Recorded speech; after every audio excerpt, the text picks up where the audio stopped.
یہ بات نہیں ہے کہ جی ہمارے دنیا کے کام بڑے، ہم گناہوں سے کیسے بچیں؟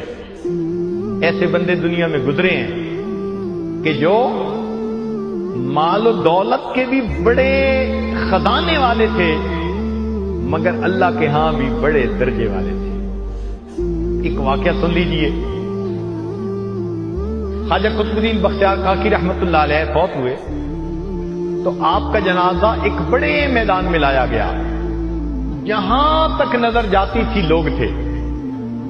جنازہ رکھا گیا تو ایک بندے نے کہا کہ حضرت نے وصیت فرمائی تھی، میں وہ وصیت پڑھ کے سناتا ہوں۔ وصیت کیا تھی؟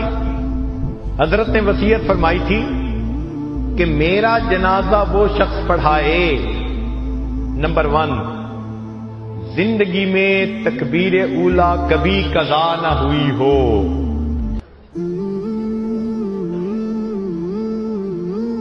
اس کی زندگی میں تہجد کی نماز بھی کبھی قضا نہ ہوئی ہو، دوسری شرط۔ اور تیسری شرط، اتنا عبادت گزار کہ عصر کی سنتیں جو غیر مؤکدہ ہیں وہ بھی کبھی نہ چھوڑی ہوں۔ اور چوتھی شرط کہ اس نے کبھی غیر محرم کو بری نظر سے نہ دیکھا ہو۔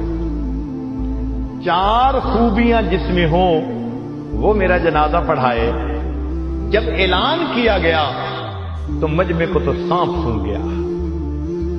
کون تھا جو آگے بڑھتا اور کہتا کہ میرے اندر یہ 4 خوبیاں ہیں؟ لوگ پریشان تھے، حضرت کا جنازہ کون پڑھائے گا؟ کچھ دیر کے بعد ایک آدمی مجمع سے اٹھا، رو رہا تھا، آگے بڑھا، حضرت کے جنازے کے قریب پہنچا، کپڑا کفن کا ہٹایا اور حضرت سے کہا کہ حضرت آپ تو فوت ہو گئے، مجھے آپ نے رسوا کر دیا۔ آپ خود تو فوت ہو گئے، مجھے آپ نے رسوا کر دیا، میرا راز آپ نے کھول دیا۔ پھر اس نے مجمع کے سامنے اللہ کو حاضر ناظر جان کر قسم اٹھائی، میرے اندر یہ 4 خوبیاں موجود ہیں۔ اس شخص نے نماز جنازہ پڑھائی، لوگوں نے دیکھا یہ وقت کا بادشاہ التمش تھا۔